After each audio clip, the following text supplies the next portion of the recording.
You know, it is the end of February and it's almost 70 degrees outside. I just can't believe it. I cannot believe the winter that we've had.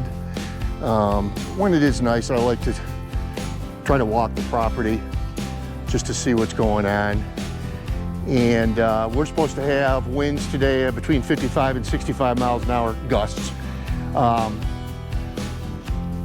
And I just hope my pine trees are okay. And my little fruit trees, which I also see are leaning a little bit right now. All right, let's go back inside and play with the tractor. What do you think? If you enjoy our content, we sure would appreciate a thumbs up. And to those of you who have subscribed, thank you very much. Hi guys, and welcome back to the channel. Today we're going to do 3 different things, 2 of which we're going to cure what I think are major deficiencies, well, at least not major, annoying deficiencies with the 2038R. There's 2 things that I absolutely hate about this tractor. 2 out of 1,000. Most things I absolutely love. We've talked before, the auto throttle, the power, at least the power for me and what I do. Some of you guys out there with 50 and 60 horsepower tractors are going to say, what power? Well, for what I do, it's sufficient. So we're going to cure those 2 things, but we're going to do something else real quick first. Thanks for joining us. Let's get to work. All right, hey, by the way, I wonder how many of you guys know what this is. Well, you're going to see it in just a minute.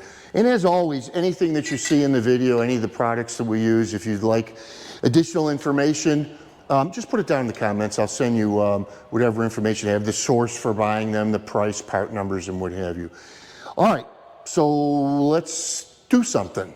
All right, so the first thing we're going to do is we're going to throw some brush guards on the tractor. You know, I don't understand why they don't come standard, honestly. You know, I could tell you that I've been working in the woods or just places with obstructions, gotten back in the tractor and seeing the work lights cocked a little bit, which means that I hit them and the brush guards saved them. I pulled these off my 1025R before I sold it, and near as I can tell from the bolt pattern, I think they're gonna work. Screws on the back are Allen screws. I don't have a socket for this. I've got a complete metric set, but I don't have this, so it's gonna be turning it manually. So then once you get both screws out, I mean, this isn't rocket science. I promise you the next 2 things we're gonna do are gonna be much more interesting than this. So then you just pull it out. You could see that the wire goes through the brush guard. Just put the lights in between. And on my tractor, there's actually 4 holes, 1, 2, 3, 4, and it appears the bottom or the inside holes are what's gonna work best for my application.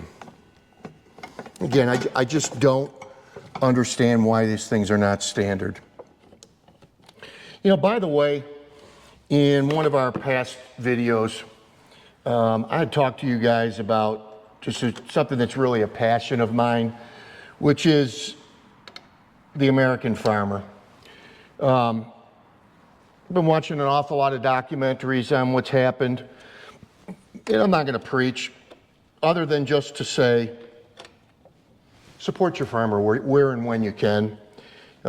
We've got mostly dairy farms, and as far as livestock goes, there are a couple guys that are doing cattle for beef, but mostly it's corn and soybeans.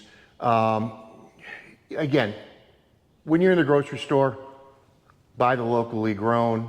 What was really disturbing to me in a recent documentary I watched was the suicide rate among Midwest farmers. You know, you hear fentanyl, and that's certainly serious, and what's going on with our young people. But my Lord, you know, think about it. 3rd, 4th generations, 5th generations running the farm, been in their family for maybe 200 years, and you're the guy that loses the farm. How horrible that must be. Support your local farmers when you can. We're done with this. Let's move on. Now you want to know what these things are for? Watch this.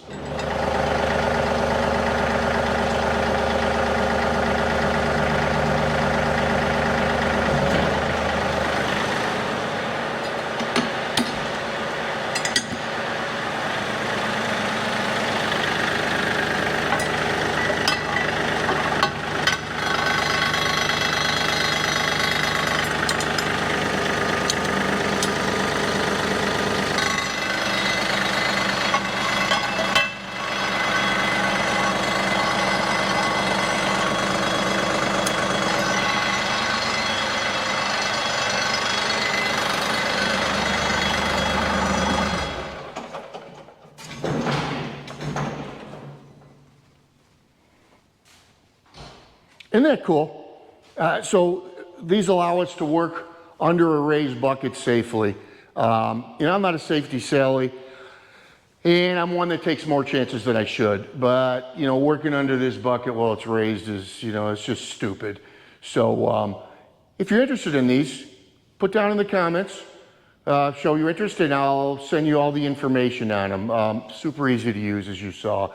And it's going to make the next thing we're going to do a little easier as well. A little easier for you guys to see too. All right, so I'm out bush hogging or whatever, and I hear something with the engine I don't like. So I pull over. I don't want to shut the engine off, but the only way to raise the hood is with this key or a screwdriver, and maybe I can't find a screwdriver. I don't care, whatever you're doing. This is stupid. I mean, this really is. The older Deeres had much easier access, and we're going to change that today. So watch this. All right, so here is the old button. Now, where this is located is very, very difficult for me to film, so it's probably easier to show you this way. There's a little washer that comes on here. It's an 11 millimeter. You stick it through your grill, and then you put the rod in here. We've all seen that, right? And here's a replacement that was designed. And again, if you're interested, put down in the comments that you'd like more information. I'll send the info to you. It's not much different, except it's got a button. So the button sticks out.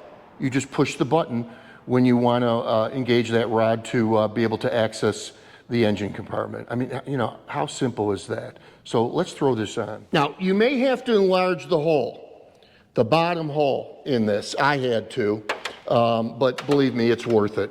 All right, so that goes on like that. And I apologize, this was very difficult to film. In the lower right, you can see the opening mechanism. The top gets nutted, the bottom protrusion is where the rod sticks out, and we'll look more at that in just a moment. All right, guys, I apologize. It was just impossible to shoot that.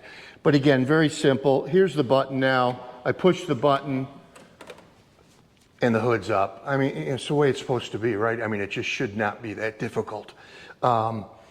Again, if you'd like information on that, put it down in the comments. All right, our next super annoying thing, let's take care of that right now.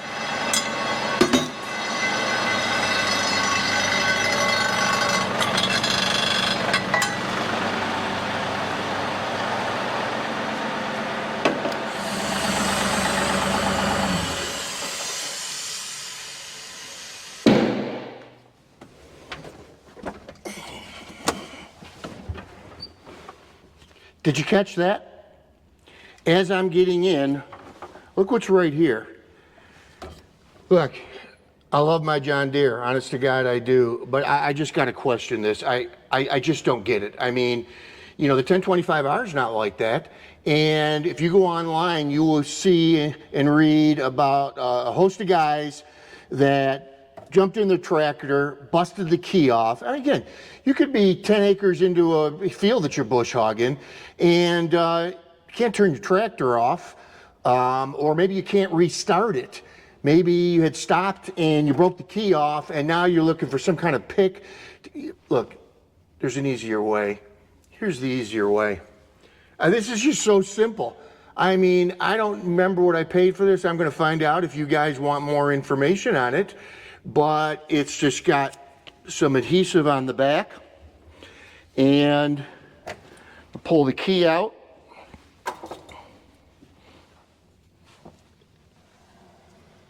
And that's it. Installed, makes sense. If you hit something, you're going to hit this and not your key. Frankly, if it doesn't stick properly or whatever, I'll take it off and put a stronger adhesive on it, but I think it's going to be okay. And again, how much is that for Deere to invest? I mean, in their mass production, what could it cost them? 50 cents? It just should be done. For the money we pay for these tractors, it should be done. What do you guys think? Well, that's it. Again, I apologize if some of the photography today was a little bit difficult. First of all, by myself, I don't have Tess here today. And just some of those areas were very, very difficult to photograph. I do the best I can for you guys and trying to make your tractor life easier as well. Support your local farmers. God bless you all. Boy, we sure would appreciate a thumbs up. Thank you so much. We'll see you next time on Tractors in Life.